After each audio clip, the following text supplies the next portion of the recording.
An 8-year-old boy who went to school black-faced, as you see there, to give a speech on Martin Luther King Jr.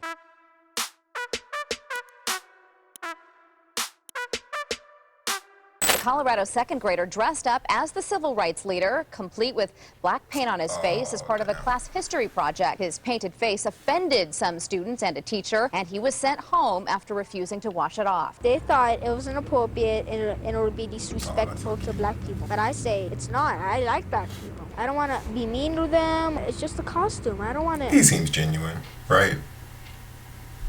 Insult anybody. The school district spokesperson would not comment on the face paint in terms of race relations, only saying that it violates the school's dress code. But his parents and some other adults are outraged, saying this was not an act of racism. The boy was just trying to get into character. So yeah, my thing is, it's not a big deal.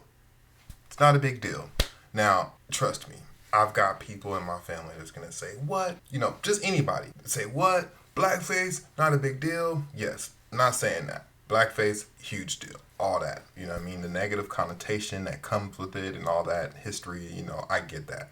But I'm not finna put my trauma on some innocent child. Because like he said, he was dressing up for MLK Day. I mean, MLK is, you know, he's got this sort of skin tone going on. So, you know, it's just like dressing up for like Halloween, dressing up as Spider-Man or something like that. I'm not going to tell him he can't put on the red and blue paint on his face because it's offensive to people that don't like spiders, you know, or whatever the case may be. I'm not going to tell him he can't do that part of it. So to me, it's just a child being innocent. I remember there was a similar story that happened with the Little League World Series.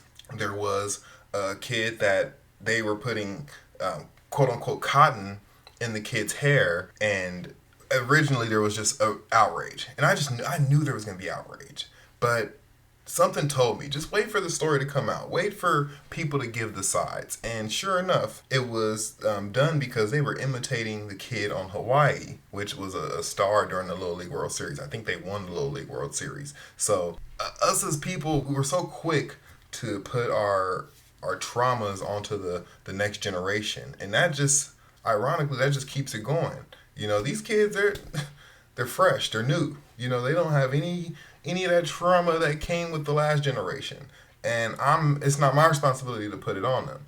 You know, look, it's also not my fault the kid looked like a werewolf. You know what I mean? Like, the parents, look, they were pushing for him to keep the costume on, this, that, and the third. Okay, I get all that, equality. But if y'all so for it, y'all could have at least got some better face paint. You feel me? Like, he ain't got to go out there looking like that. Because that's not how the man looked. You know what I mean? If we really just going to be accurate, that's not how he looked. But I get it, you know what I mean? Just let's just tidy it up a bit, because he just looked crazy. He looked crazy. I'm not saying nothing racial about it. He just looked crazy. He looked like a werewolf. He didn't look like MLK. He didn't look like the MLK I know. I see who he was trying to go for. He had the little mustache popping off, but I don't get it. They sent him home. Now look, they might have a dress code about, you know, don't wear masks, don't face paint, but I'm sure that's for Halloween. I'm sure that's for all those other occasions. Or maybe it's for every occasion. I don't know. At that point, okay, you got to take it off your face. That's the school rule. But yeah, he was going hard in the paint. He said, I wasn't trying to disrespect nobody. You know, this is all out of love. I love black people. I think that's what he said. I love black people. So look, I'm gonna let kids be kids. Everybody should let kids be kids. Don't be pushing your trauma on kids just because you feel like they doing something that, you know, goes against the lines that you were raised in. Like, nah, forget all that. Like, these kids are setting new lines. They doing new things.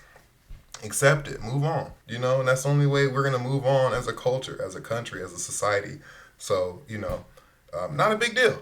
Not a big deal. He looked crazy to me, but nothing racial about it. You know, he loved MLK. I love MLK.